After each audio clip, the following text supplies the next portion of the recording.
Ladies and gentlemen, welcome to another episode of Grassroot Chats. Happy Easter, everybody. It's been a wonderful holiday weekend, but the football never stops. Welcoming back to the wonderful studio, the wonderful, smiley, angry one. Look at you, man. How have you been? Next question. Good. You see, ladies and gentlemen, he came back even more dafter and angrier. We like it. And of course, we have Big Dunk looking all shaven and nice for this wonderful episode. And for the first time, Mr. Hinder, we can actually mention Sheffield Wednesday on this program. Did you see Barry Bannon's goal? I mean, obviously, I saw the goal. What a worldie. Waldy, man, that is better than Beckham, Wait, better than Waddle, Barry better than Messi, Bannon, better the than everybody you can think renowned paedophile. No, it's a Sheffield Wasn't Wednesday there player. renowned paedophile called Barry? I have no idea. I don't look into such. I don't look into such stories. Anyways, Must be ladies and different gentlemen, social groups. No, I'm serious. definitely different social groups. Well, don't be serious here. Don't worry about that. Ladies and gentlemen, if you like what you hear, what you see, please follow us on all our platforms: TikTok, YouTube, Instagram, Twitter, and give us a nice, wonderful support. Hit that notification button, subscribe, and we're good to go. So now that we've gotten Barry Bannon, the footballer, out of the way, He was a coach, can by the we way. please move on to the by the way. wonderful... Okay. All right. Can we move on to the wonderful inconsistency of all the teams actually going for the fourth spot? I mean, Big Dunk, you had always been recently, you have said Tottenham is going to finish in the fourth spot. But do you have any change of thought after Brighton had a wonderful win at White Hart Lane? No, I don't. So again, like for inconsistency, that's just one game for Spurs. So yeah, it was bad. You know, Arsenal had the same result against the same team. Again, if you look at the next couple of games and they start losing those, then they're in the same situation as Arsenal and Man U. But that's just one game, so I'm still fully going for Spurs. Man U letting a 2-goal lead slip against the bottom of the table team and scoring a late winner. They're about equal with Leeds then. Only Leeds conceded less against Norwich, but you know they got the late winner. You have to love the boys on this show, man. I haven't even asked any question about Man United, and they're already in. They're already in. You're talking about top four. They're already in. Well, or are you? No. Now I've put Man United out of the top four, but are you putting Man United out of the top four now, No, even though they won? No. I didn't say anything. I'm just asking the questions here. Mr. Hinder, Yeah, so Mr. Hinder, while Donk is, trying to, I trust you're going to attack Man United, even if I ask about Tottenham. But do you still think Tottenham in the driving seat? I mean, they're in a slightly better position than United and Arsenal. The rest have got it to catch up, right? So it's Tottenham's to lose in all essence. Obviously, Arsenal have still got a game in hand, and they've still got to play them. So that's two pivotal games for Arsenal there. But in all intents and purposes, Spurs have still got it. They weren't very clinical on the weekend, and I think that was the biggest issue that they had. Brighton have played well, and they didn't look like scoring for most of the game. I mean, I know they got the goal, but they really didn't look like scoring. But they played quite well. I thought they were the better team, though. Yeah. Other than not having a decent striker, I think that's kind of where they're struggling. Give them Lukaku or somebody, and they would be way higher up that league. But I think Spurs rode their luck for the game, only losing 1-0. They'll be a little bit annoyed about, at least not getting a point. I think that, I mean, they beat Arsenal, right, as well, Brighton. So let's not think that Brighton aren't decent, if that makes sense. I'm not saying. Oh yeah, that, I mean, we're give credit who credit's due. They've done played really well. They've done well. Yep. I think that Duncan was right that the Man U game was probably the biggest hiccup on the weekend out of the ones at the top. Obviously, you still came through with a win, right? Which I'd rather win 3-2. We'll get there. We'd rather win 3-2 than lose. Struggle, but, right? Yeah, the angry one. Welcome but should back, Spurs sir. have had Welcome 11 back. players on, or should Spurs have had a player sent off? I'm confused, Neil. Do you want to host or do you want to be a pundit? I'm confused. These questions are arranged nicely. If you wait, hold on a second. We will get there. Just be patient. Be patient. We'll get there. Let other people talk first. Okay, the angry one. 12:30. What do you think about the Tottenham game? Do you think Tottenham's in the driving seat? Of course they are. Okay. How? Okay. How? Arsenal are dog shit, first of all.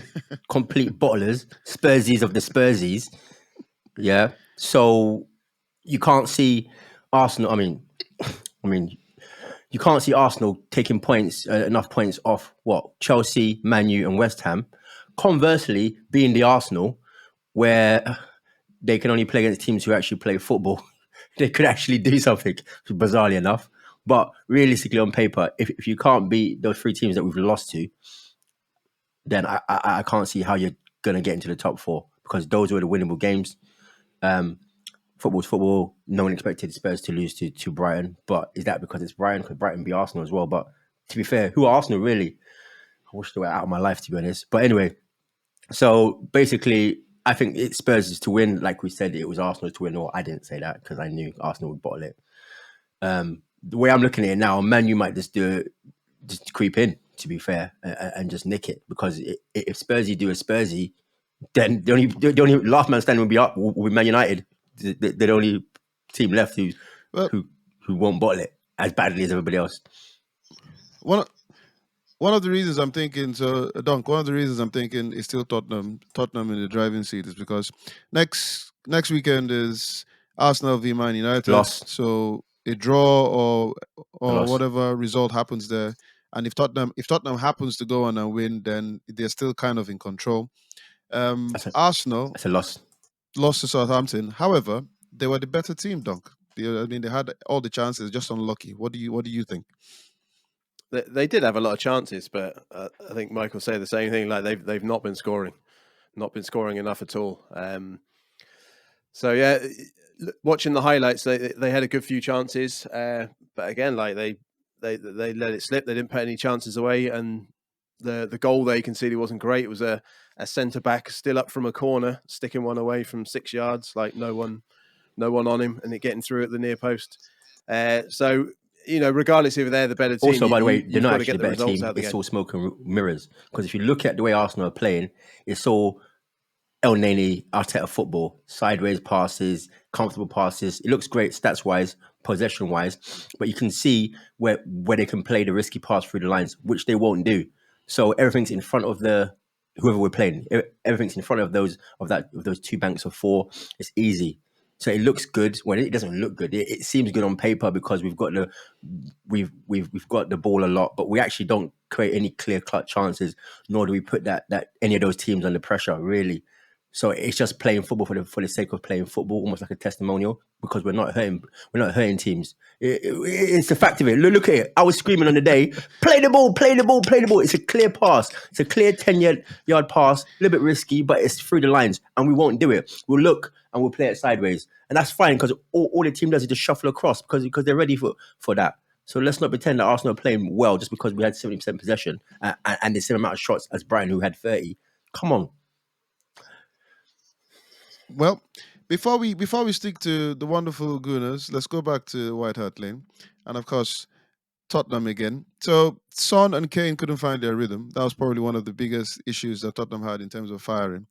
And Kulusevski was lucky to stay on the pitch, in my opinion. What do you think, Neil? Because you brought up the question. What do you think? Should he have been on the pitch? I mean, it's a great question. Wonderful. Good to go. It was a great question. I asked it earlier. You didn't want to answer it then. And yeah, I thought he was lucky to be on. I didn't think the ref was strong enough. And I think that he should have gone. What's up with you on strength of refs over the... Well, because he bottled it, right? The whole point of the ref. And I think the Champions League game showed that you need to be in control from the beginning and exert your dominance into the game, or at least some form of level fairness, right? Otherwise, you just lose control of the game and it just becomes silly. I think that he wasn't strong enough. He should have sent him off. I think if he was away, then it would have been a different story. I think he would have gone, but I think he probably let him off one too many times, because I think he got booked, and I think he'd already been just told off. Like, you could see he was going to go and get that book in. It was all a bit silly. I think a bit naive from the ref. Brighton should have had a man sent off as well. Lot of people, not against Spurs. Not against Spurs. Okay, thank you. That was a good thing you are not the ref. What do you think about that situation, Doug, with the Brighton player? Should have been a second yellow.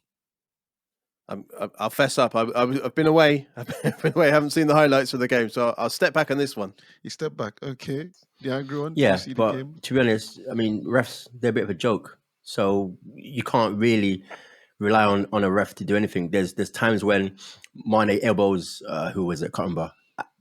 Pauletta, first minute, that's a red, doesn't get it. There's other times Martinelli makes 2 fouls. We all debate it. Suddenly that's 2 yellows. The inconsistency is there. So even when you think it's a red, it might not be a red because it's just down to individual errors, and VAR doesn't really help out. So I think he should have gone. Neil, is there anything tactically or strategy for the past couple of games? Would you blame anything solely on Arteta, or do we have to talk about player accountability? I think there's a couple of things that we need to pick up on. Mike said that the results have been masking the performance. I think they've lost 3 in a row now, so I'm not sure what results he's talking about there, because that's 3 losses, and I think it's 4 in the last 5. Such a wanker. So form has been terrible after the international break. I think that's gone out the window. I think there's a good few problems with Arsenal at the moment. I think they bottle. I think that's the biggest thing. They initially had a little bit of grip in their teeth, but the last few games they just haven't got anything. I mean, Xhaka isn't even getting a red card, right? So he's not even lashing out at anyone. I don't know what's going on there. Either they've had a good word of him, or he's just given up all hope. And I felt really bad asking him to get a red card, but he's not even close to it. And he's that player that you want to be maybe taking somebody out when you're losing. Arsenal went down 1-0 up before the half time. So Arteta had a long, good, hard look at himself at that second half of what's going to go on and to change things. I said last week that they need 11 new players, so I stand by that. I still think they need 11 new players to better what they've got. Nketiah, I mean, he's never going to score. I say Saka's got no end product. Again, he's proved he's got no end product again by missing an open goal, right? We can say Fraser Forster had a great game, and he did, right? Fraser Forster had a great game. But that's like his first good game. Did he have a great game, or was the shots just that poor that it made him look like he had it? Do you know what I mean? Like, he kept the clean sheet, so he did everything he could do. He couldn't do any more than he didn't need to do any more. But I think if you're missing from 6-7 yards, then I think you need a good long look at. But here's the thing as well, Neil. Right? There were 655 passes. You were bang on, Mike. Right? 655 passes in that game by sideways. Arsenal. They're all sideways. 76%. It's just terrible. Getting the ball forward into the transition is key, right? What's the point of having 2 fast wingers if you're not going to get the ball forward and look for that space and then looking to run beyond? They didn't have Lacazette, so you think, all right, so they're going to have any extra pace up front. They've got Nketiah, and he is faster than Lacazette. He's probably a quarter of the player Lacazette. I'm faster than Lacazette. But he's still scoring as many goals as Lacazette. So Martinelli should have been in up front, or Smith. I don't know, or Smith Rowe. Odegaard looks like he was going to be a top quality player, but he's disappeared. If he's putting the balls in and no one's getting to them, he's not going to get blamed, right? But you still need those killer balls going through. And if he's trying them and there's no one running, you then go, right, you know what? You need to stop trying them now. But in the second 45 minutes, when Pepe comes on, who's got no match form or nothing else, like, he's got a big price tag. He's not performing, and he's not the man. He's not the man to dig you out of that hole. Well, if you look at this, right, Saka's not playing well at the moment, whatever reason, fatigue, maybe he's reached his peak, he's plateaued, whatever. But you need perhaps, but you need to rotate your squad so that everybody's ready. So you need to be involving other people like the Pepes and that. But what we don't, like Eddie Nketiah, you're out of the League Cup, right? And that's all you ever use the League Cup for. Yeah, but Eddie Nketiah, that's his first start, and we're in April, and that's his first start. Come on, man. Yeah, and Laka hasn't scored since December, and it's Eddie's first start. Not that I want Eddie to play, but you see what I'm saying. You need to rotate people to give them form. Yeah, and then the epitome of our ambition is you're letting Cedric take our free kicks. Cedric, our right back, he's not Cancelo. It's Cedric. Yeah. The first free kick he takes, he kicks off the pitch. I thought that's it. He ain't gonna take another one. Done, right? But no, hold on. They let him take a second one. Where's Odegaard? Where's come on. So, why? But as far as I'm sure he puts it like maybe 9 out of 10 in training. So that's probably why. Why?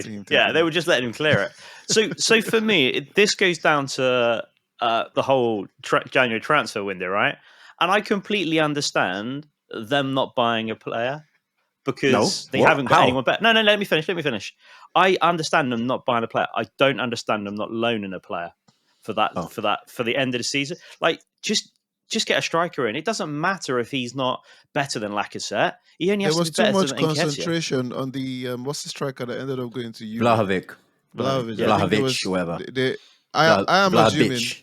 this is what I'm assuming somebody had told Arsenal or whoever was doing that transfer that regardless of what happens, this guy is going to come to you because every single concentration was on that guy. There was no, you know how other teams are trying to tap other strikers or okay, we have a plan B. There was no plan B whatsoever. And we said this a few episodes ago, or Neil said it a few episodes ago. Arteta, the January transfer window, he actually made it seem like it was the end of season. The clear out was just way too much. Every single player was gone, and now the team is not as good enough. And as you say, the guys on the bench are not just they're not match fit enough. So are we saying here at the end of the day that as much as the players didn't seem like they were firing, we could point fingers at Arteta then? Yeah, but well, not only Arteta, the board. The reality for me personally is Arsenal didn't really expect or want top 4 this season. It just happened that they were in a good position to go for it because any team that actually wanted to cement top 4 would have done something in January because Spurs did. I mean, two of them are they both loans? Kulusevski and Thingy, I think they're both loans, right? Kulusevski, they bought Kulusevski. Okay, but the other guys are I loan. think, Yeah. And they've made bought some sort of 3. impact. Yeah. So But yeah. I'm not saying that the players make an impact, but the intention is let's get these players in because we want to push for top 4. The fact that you're going to play Eddie scored as many goals as me in the Prem. Yeah. The fact you're going to go. You've had more Eddie. shots on target than him. Yeah, exactly. Eddie and Laka as your 2 guys. Not like we got a Salah or a Mane or a Sterling on the wings that are going to score goals for us. We haven't got those players. And you're going to go with those guys when you're in a good position to get top 4 for the rest of the season and hope that you're not going to get any injuries. It doesn't even matter if Laka is injured or not, to be honest. But come on, that shows your intention. So, and also, I think I read a quote somewhere where they said that Arsenal are ahead of schedule. So Arsenal getting top 4 this season is ahead of schedule. So it was never in their plan anyway. So I think totally. One second. I don't think. Go on. Before you go, 1 second. Let me just because I have a feeling that you kind of agree with Mike. Dunk, you agree with Mike's statement about Arsenal not actually expecting top 4?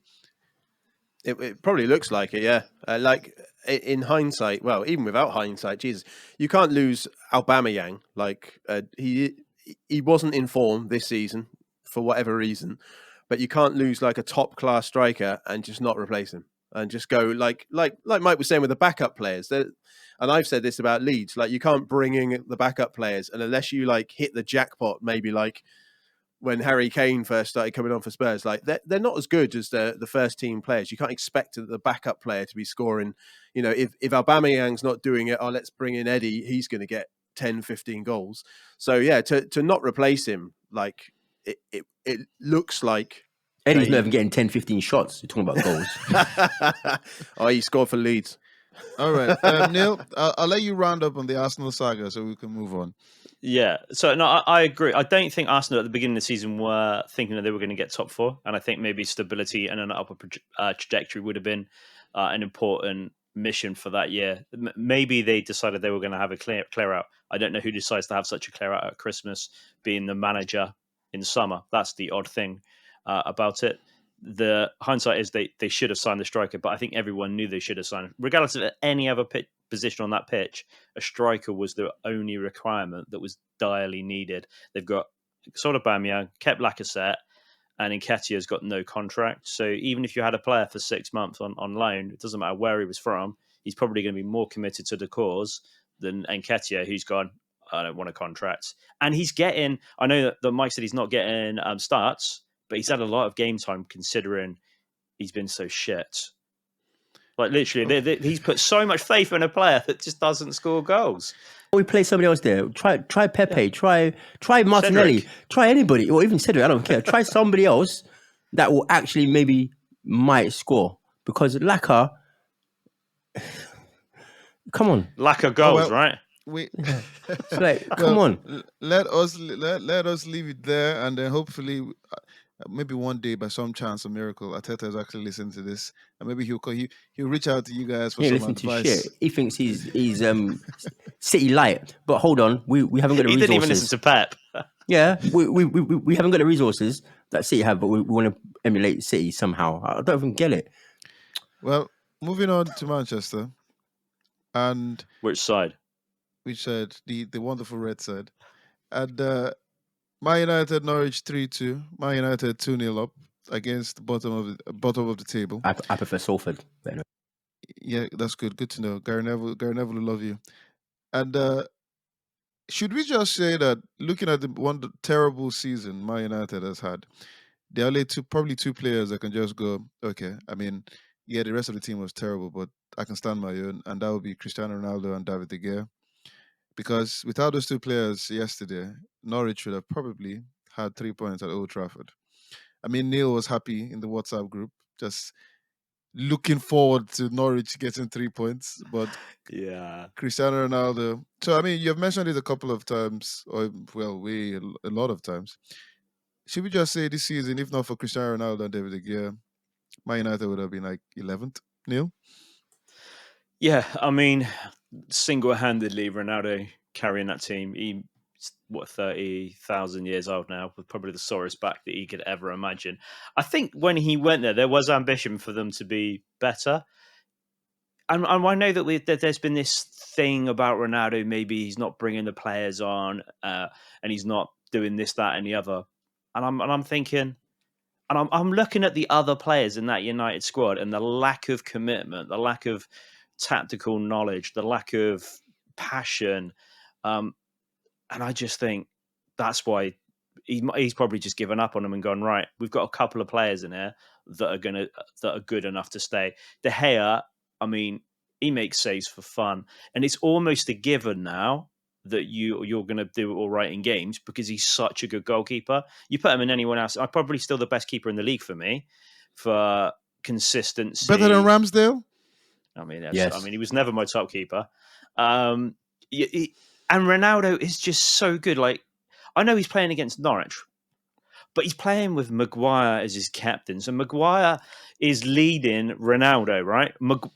I'm not sure anyone can understand that. That's literally like being at work and then suddenly your kid comes to work who's 7 years old and is your manager, right? That's exactly what that must feel like for Ronaldo, having Maguire telling him like I don't get it. That captaincy should have just gone, he's here for a season, it's yours, Ronaldo. Like, steady the ship as much as you can. We've got problems. Our captain is probably the number one problem at the moment for United. 3-2, it was unlucky, and they should have won the game, Norwich, if it wasn't for the hair. That free kick though by Ronaldo was quality, and he was unmarked for a couple of his goals, but you just got easy misplaces. I like that. I like that you brought the free kick up, Dunk. I mean, I saw that free kick, and for a quality keeper, for the Norwich keeper, what's his name again? Former Newcastle keeper. I think that was bad goalkeeping. Actually, I'm sure if Steve was here, he would probably jump and want to kill me. But I think he should have done better with that shot. What do you think, Dunk? Yeah, I actually did think that first look you watch it, well, whatever angle they showed, just a regular angle, and you saw the keeper gets a touch. So it's like, right, let's check this out from another angle. And when they showed it behind, I actually thought the keeper should have done better for the free kick. I mean, obviously it was a really good free kick, and it probably had some dip and spin on to confuse him. But that was kind of my first thought as well. And one of the other goals, the headed goal as well. I thought the keeper was a bit off the pace in getting to it. I think the headed goal had some sort of deflection, so maybe the keeper couldn't time it properly. But going back to what Neil said, Mike, how big a problem do you think it is that Maguire being the captain and he's having such a terrible? Do you think that just? I mean, there are loads of problems why Man United has been terrible this season, but do you think that is like the number one or top five? Maguire being the captain. First of all, strikers' union. Unless the keeper throws it in the net, it's a good goal. Yeah, it's not about you doing better. I scored. Yeah, you can never score a bad goal, right? Yeah, unless he picks up and throws it in the net, then okay. Otherwise, it's a good goal. Let's get out of the way. Maguire being a wacky captain is an issue, but it's not a whack captain. It's just plain terrible. But he's also a whack captain as well. Let's be honest. How do you know he could have wonderful leadership qualities? What, He's Mr. just- Potato, he's- Mr. Potato Head? His And that form must on the be. pitch He is- must have a quality. to Did be you see sitting that in thing team, that right? Neil put when he was asking He for was handball calling- for his he own was- player? No, he was calling offside. Come on. No, he Can I wasn't. just It was can I just handball. butt in with one quick Maguire story? The highlights from this game, one of my favourite ones. I think it was the second Norwich goal. Maguire was playing outside the right back, and then he had to come inside. It was and the he first goal. points. He points It was across the at first. someone It else. was the first goal. It was the first goal. First He's goal. pointing across at someone. Cover him because I'm fucking miles away from where I'm supposed to be. So yeah, Maguire's a problem, but for Man United, that's not going to change in the next 6-7 games. So all Ronaldo or whoever somebody just has to take responsibility in an individual game, which Ronaldo is doing, and win the game and hopefully get top 4.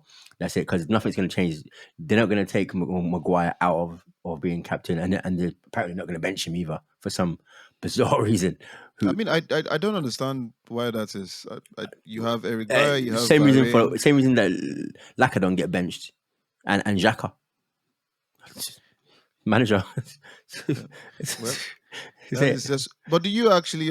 I mean, you mentioned it earlier on that out of the blue, unless Spurs slip up or Arsenal don't get back into winning ways, do you actually think Man United can? Yeah, actually get because I first said it spot? ages ago. Because I always said to you, we had that debate when we were tussling verbally all over the place. Man United have star players.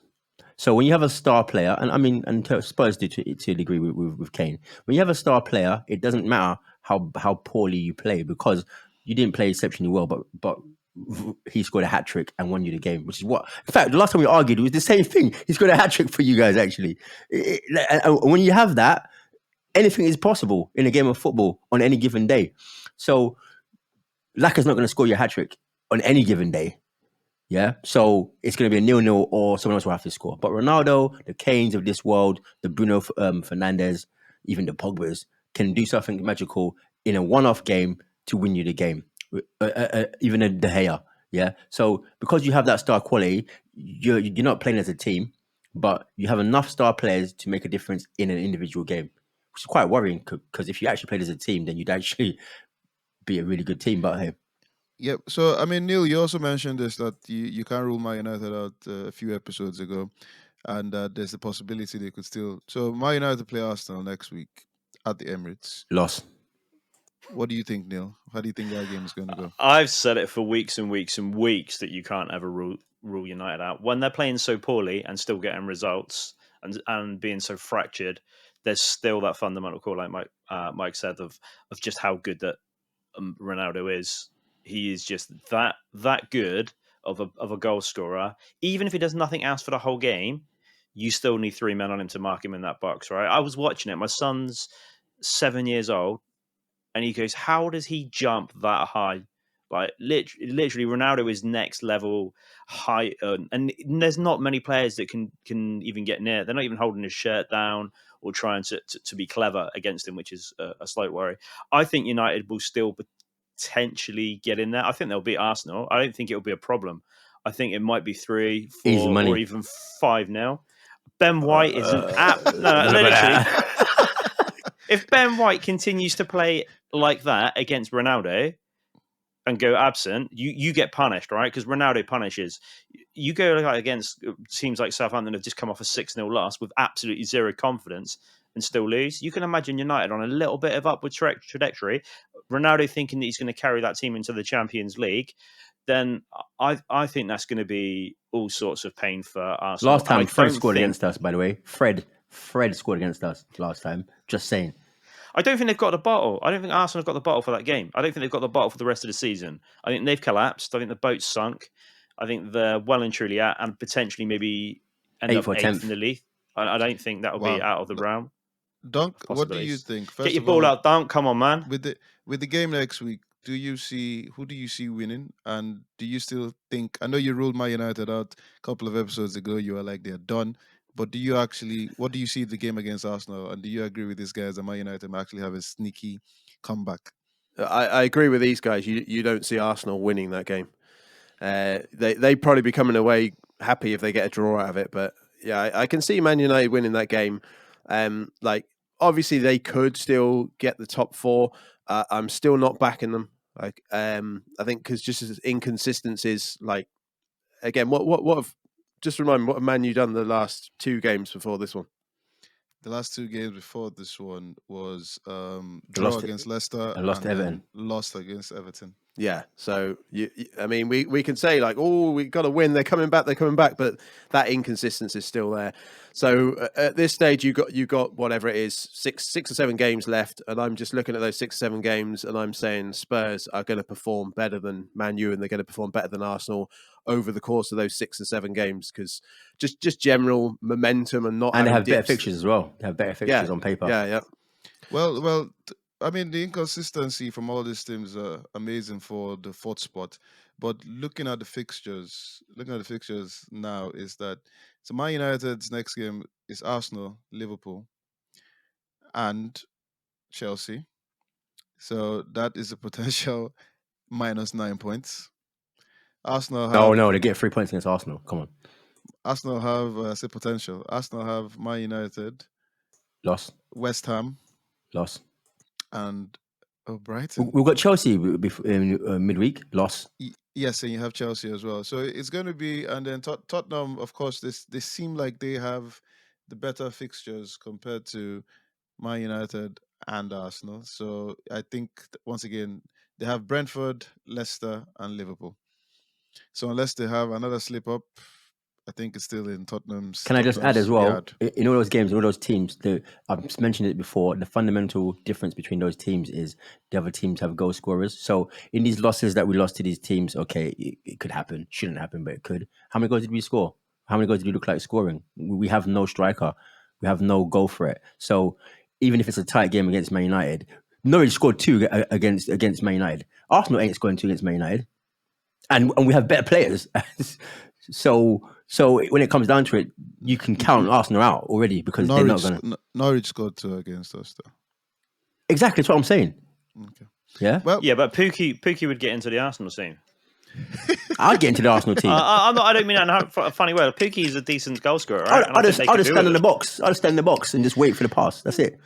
well, let us see how it goes. I mean, it's a wonderful season where we're talking more about who finishes 4th than who actually wins the league. And you know what? Just- I want to say one thing. The joke of the project, yeah, is that this is one of those fluky Leicester seasons when everybody's just off par, and Arsenal still cannot get top 4. But the plan somehow is that next season, when everybody should potentially be back on form and have improved, Arsenal's magically going to suddenly be able to compete when he couldn't compete with playing 1 game a season, 1 game a week, and out of all competitions. It's not going to happen. Let us see how it goes.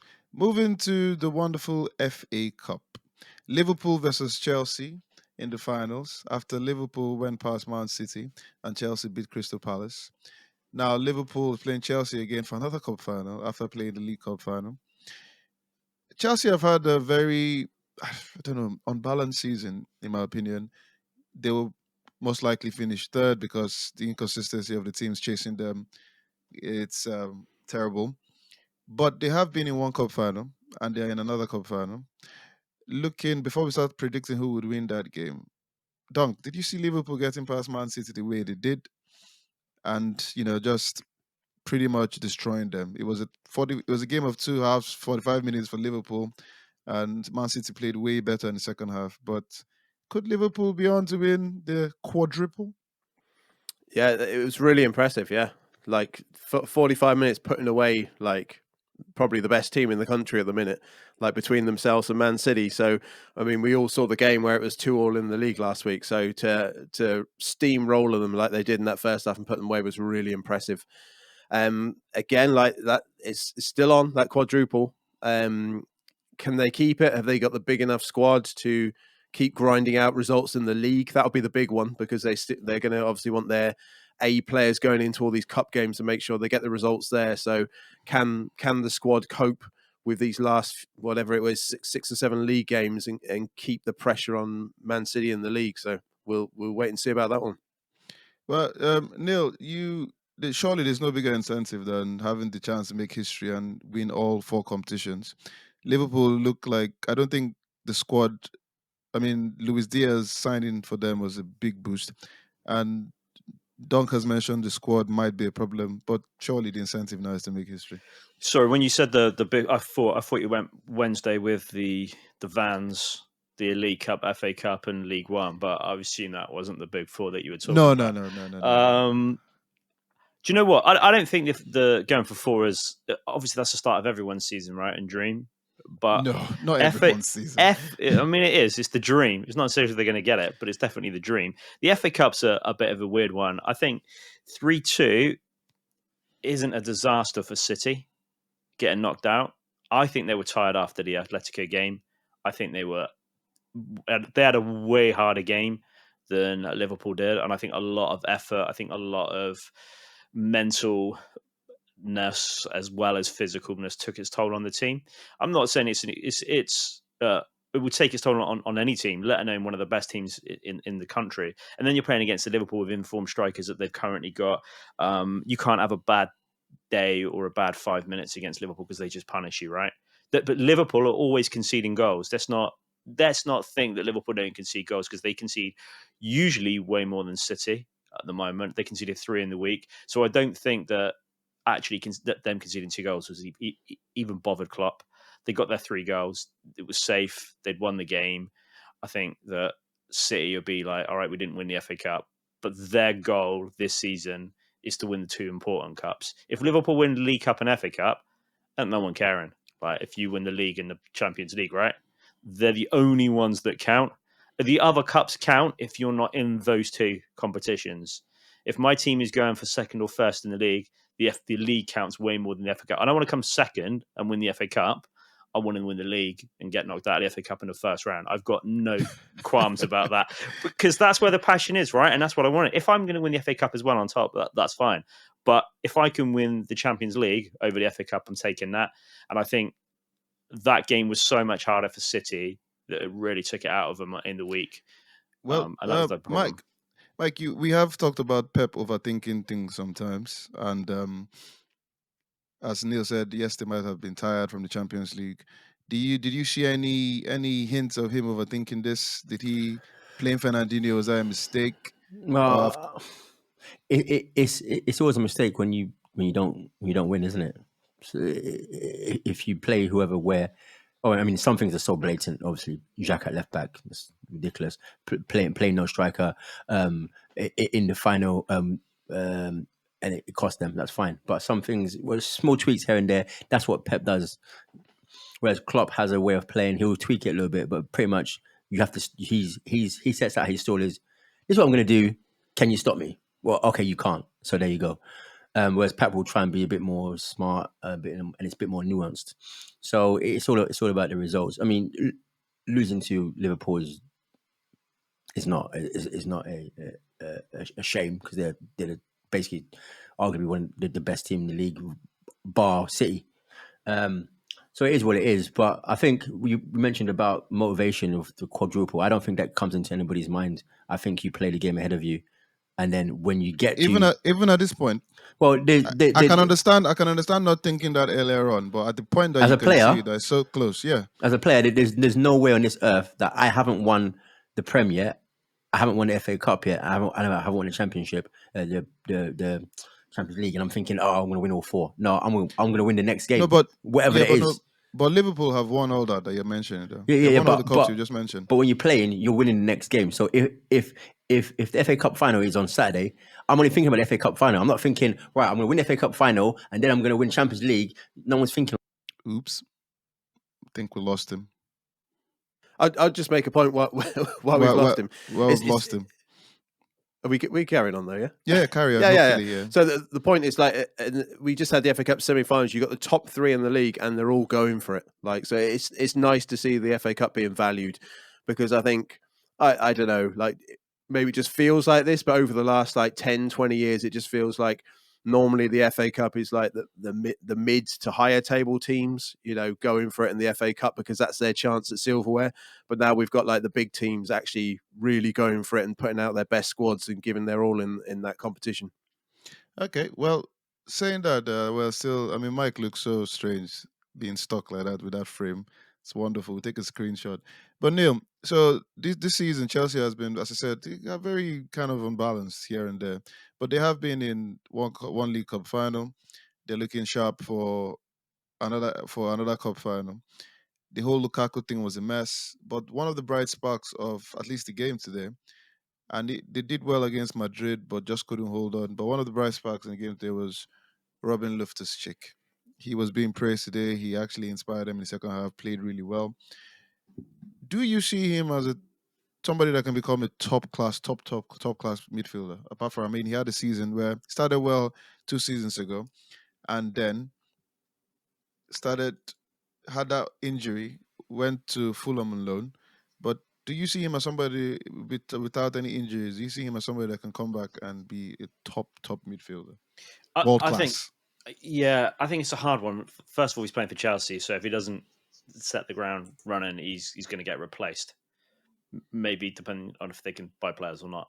Um, that's the issue he has there. He's not like he's playing in a lower club and then can cement a place and then get sold, and then he's guaranteed football from that point of view. He didn't really cost him anything, so from their point of view, not playing him isn't a waste of time. He needs to fight for that place as much as he can. I've never thought he was a bad player. I've always thought he's got potential to be a good player. If he can sit in there and get his tackles in, he can pass the ball well. He obviously gets on well with team around him, and they seem to trust him, which is a good thing. I don't look at that Chelsea midfield though, and it doesn't fill me with the tingles and joys of the other top two clubs. So it's an easier midfield almost to break into. Mount's got plenty of game time without even playing well this season. So I think it's a weird one at the moment. If Tuchel likes you, he's playing you. Right? He has that mentality about him. He doesn't have a you fit, you're going to play. He will basically, if he likes you, he's playing you, and that's why they're so inconsistent. What do you think, Dunk? Ruben Loftus-Cheek, does he have potential to be world class? Like, he had potential, but he's going to be. I think he's just going to be a victim of the Chelsea squad and the way they shift players on if they're not like performing at the highest level. I was just checking his stats. I mean, he has had a good few 90-minute games this season, so Tuchel is giving him a chance.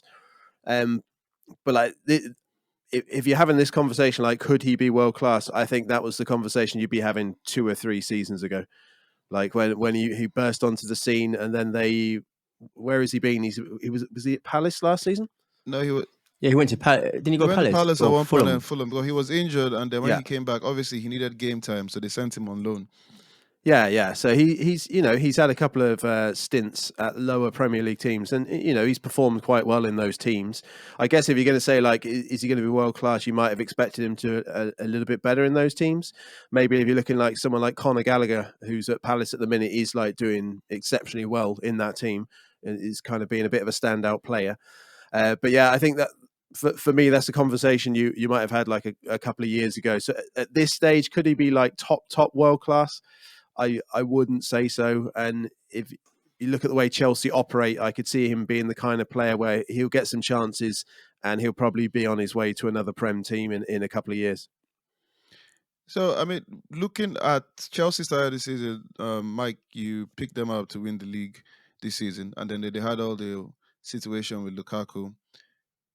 If they do, they mean they could win the FA Cup. If they win the FA Cup and they don't seem like they're going to win the league, they're out of the Champions League, surely that's a bad season for Chelsea. It's Yeah, as in so, and then because you just spent 100 million on the final piece of the jigsaw, and then you don't use him properly, and then you finish third, so is that the? and not even with a Do you sniff. think if that happens, do you think Tuchel will get the bye, especially if they don't win the FA Cup? Chelsea, under Chelsea, yeah, it could be bye. Under another club, they'll just go again next season. But I mean, the Chelsea now is not the Chelsea we know because Roman's not there, so we don't know that hire and fire mentality. It might be a thing of the past now under Chelsea. So I don't know. I mean, he's a good manager. Personally, I can't see why you'd want to get rid of him because the first season he won Champions League. But it is Chelsea. But is it Chelsea? Because Roman's not there. So we have to wait and see. Well, we shall see. We shall see what happens. Liverpool Chelsea in the FA Cup final. It'll always be a good game, and there's always something dramatic that pops up. So we shall see what happens. Big shout out to Newcastle, Neil's team, doing well, winning. Brentford looking like they're here to stay in the Premier League. They're not going anywhere. How lucky were they against Watford? How did Watford not win that game? That Well, second half was awesome. I watched that game and I was cheering Watford on no end. Hodgson, he couldn't believe it. They literally missed an open goal and then conceded. They do say when your luck goes when you're at that position on the table. So maybe it's one of those things. And Brentford, well, So what's Arsenal's excuse? I have no idea. Don't worry, you'll get Hodgson next season. I have no idea. I don't mind it. Dean Smith. But yeah, but then let us see what happens. Now, please, I'll start with you, Dunk. Can you please make sense to the rest of us, if you can, why Burnley got rid of Sean Dyche? Please just tell us what could possibly be some of the reasons, how it makes sense to them or to you. If they're sacking him with this few games to go, I think they're. I'm going to say like it looks like they're accepting their fate, but that's a really stupid stance to take with like 6 or 7 games left. So they've got 7 games left. So when you look at it, like they still have a chance of staying up.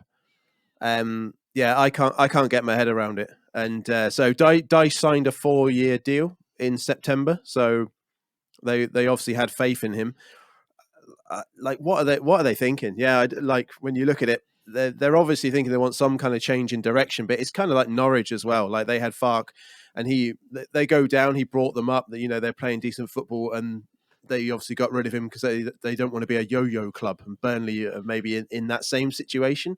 But even if they go down this season, Dyche is the man to bring them back up. Definitely, he's been there and done that before.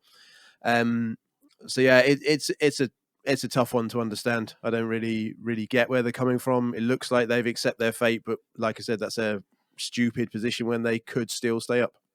Is it possible, Neil, that the sacking of Sean Dyche it wasn't particularly on footballing matters? Could it be a they issue? wanted a really big name, right? And you don't get any bigger than Michael Jackson, who's taken over at the moment. I think they didn't realize what Michael Jackson it was. So this will be a thriller for them, or it could go really bad. The other one's dead, so they should have realized. Or is he? When he comes out next week, we'll be like, wow, that's what he's been doing for the last 10 years training. Do you know what? Football never ceases to amaze me. When I was a lot younger, Charlton were in a very similar situation, and they were teetering around mid to bottom of the league. They were never doing great under Alan Coventry, Coventry, right? yeah. But they were mid-table. They were mid-table. They were doing exceptionally well with the money they had spent, right? And I think this is the really, really important thing, again, for Burnley. And I don't think there's any Burnley fan that's on the side of the club for this one. And again, 6 games to go is beyond pointless unless it's not footballing. There was a time a few years ago when Dyche said, I don't mind if I get sacked. What I'm trying to do at the club is make sure the training ground's done and everything else is done. The infrastructure was made. I believe all that's been done. I think they've done a good job of bringing the club up from where it was. But the problem they've got is they need to realise that they're level, and then that is a long process of going up through the levels of where you're at. Dyche is going to struggle to get work because of his style of football, maybe not be great. So he's not going to go straight back into the Premier League under anyone. And I think maybe that's the point the board are going to look for. They're looking for some sexy football next season. In theory, if they've already set up for the grounds of it, will they get a sexy football manager, right? Championship, wow. Do you know what I mean? And Duncan will know what it's like. When you're doing well in the Championship, it's nice, right? It's much nicer to do really well in the Championship than be at the bottom of the Prem or teetering around that bit, because it's not nice as a fan having that anxiety if we're going to go down or not. So next season, maybe that's the only thing I can think of. They're gearing up for a whole new style of football. They've said that they're going to go down. They know that they're going to go down. Rather than wait until the end of the season, they've gone, right, I think they should have waited to the end if that's what they were thinking, and let Dyche have the option to leave, because he's been there 10 years. I think they owe that to him. If they were like, look, we're not going to have you next season, unless he's had an absolute Barney with the board. They've told him he's not allowed to be ginger anymore and he has to be blonde. And that's literally, he's gone, I'm going, and that's it. I can't think of any other reason, right? All right, wonderful. Mike, so Jamie Carragher tweeted with the resources, with what the man did for you guys with the resources he had, you should actually build the statue for him rather than sack him. So, is there any reason as to, I mean, following up from what Duncan Neal has said, what's the plan now? Well, I agree they should build a statue. I don't agree that they shouldn't sack him. If they want to sack him, they're paying his wages, they can sack him. But it looks like it's an ego thing because even if you're going down and you've accepted you're going down, there's no real value in sacking Sean Dyche now and paying him out his contract to get to get the first team coaches and other those guys in to relegate you for the last 6 games. It doesn't really make sense. There's no point. Even if you don't want him to lead you or try and bring you back up next season, that's fine. Terminate his contract at the end of the season, give him a good send off for his 10 years service, blah blah blah. And then you say, well, for this next season, we want to go in a different direction of football. That's fine. But it doesn't really make sense to get some randoms in, like the goalkeeping coach and them like guys to lead them out. It doesn't make sense. Give me a call. I'll do it. I'll do it for half the money. Because it doesn't really matter because we're still going to get relegated. What difference does it make? So, like, it's an ego thing. It's a power trip. Well, to the boys in the studio, the sacking of Sean Dyche makes no sense, and nobody understands what the Burnley board have been thinking. But Ego. Ego, daftness, Michael Jackson, all the wonderful reasons that we could think about. But we do wish Sean Dyche the best. The one thing I don't care about him. Well, I do. The one thing Let's get him on. Neil mentioned. So the last question on Dyche is this: so you don't think, because of his style of play, you don't think it's possible that anybody else will be giving him a job in the Premier League? Is that maybe one of the teams coming up? Considering the fact that he's a proven manager in the Premier League for how many years? Well, think about Eddie Howe struggled to get a job, right? He left football for a while. He didn't get a job. He was doing some good football at Bournemouth. I think Dunk will agree to that. And he still struggled. Gets jobs. Sam used to get jobs all the time before the England scandal. Keeping them up though. But I think football was different. There wasn't so many, I suppose, managers about that you would take up. I think he'll only get a club to keep them up, and maybe he'll stay on after that. I think he'll go to get a championship, and I'd have him at Wednesday. So once Darren Moore's been sacked and we're on the lookout for a new manager, we'll take him. That's not a problem at all. And I think he's done really, really well. And I think he can adapt. The problem he had at that club was they never had the resources. So you've got to, and I said this last week, you've got to work with what you've got. You can't stick to a formation that doesn't work if you haven't got the players. Can you tell Arteta that, please? Can you tell Arteta that? Yeah, but he doesn't have a formation to play without But Sean Dyche has definitely done that, though. He's a prime example of using the resources you have had over the past. That's what I'm saying. So he is, he's perfect at that. But there's a philosophy and maybe a mantra that we have of the Premier League being the best league in the world, right? So we're expecting now. And lower clubs are expecting their teams to play good football rather than resolute football. And I think that's why there's more than one way to play a football game. And I think I find that more interesting sometimes looking at a 4-4-2 or a 4-5-1, nice and compact to watch rather than just the expansive football of Man City and Liverpool. Although it's great to watch, sometimes it's nice to watch that little bit of dirtiness in there, that little bit of, you know what? That's kind of more of the football that I can play. So maybe that's why I prefer that side of it rather than the big expansive. But yeah, he done really well, and I think he'll get another job. I don't think it'll be a Premier League team, unfortunately, though. All right, ladies and gentlemen, that brings us to the sweet, sweet part of Play and Flop of the Week to end this wonderful episode. And we shall start with Dunk. Player and Flop of the Week. For the past 2 episodes, you have given teams. Let's see if you give a player this time. And please, before anybody says anything, I think it's just way too much. The man has too many accolades for Flop of the Week. Maguire is out of the running this week for Flop. Let him have a peaceful weekend. You can't do that. You can't take him off. Let him have a peaceful weekend for once. Okay, dog, let's go. Okay, player of the week. It's close. It's between 2 players. I really should give it to Pontus Jansson because he's ex-Leeds and he's making sure that Watford's staying in that relegation zone, not coming near us. But yeah, I think the obvious one, I'll give it to Ronaldo again. Like it doesn't matter who you're playing at this level. If you get a hat trick, you're obviously doing the business. And again, he's dug his team out. So we will give it to Ronaldo for player of the week.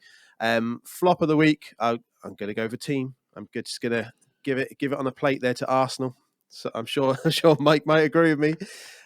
Again, like it's just teams can have these blips, but when you lose into 3 like lower mid-table clubs, that's something wrong there. So I'm handing it to Arsenal for flops of the week for this week.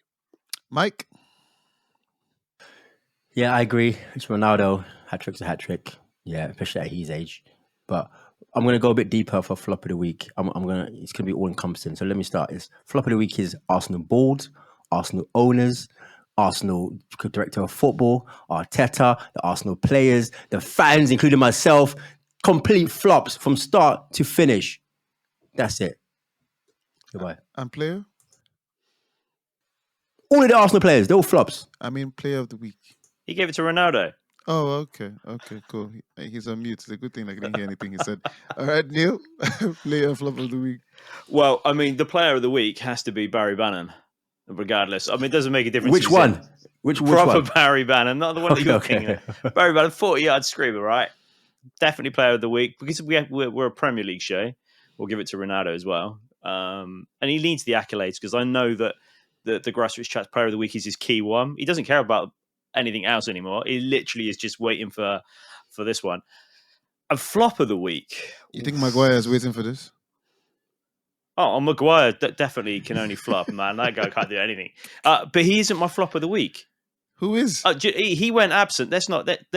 He went absent without leave, but so did Ben White.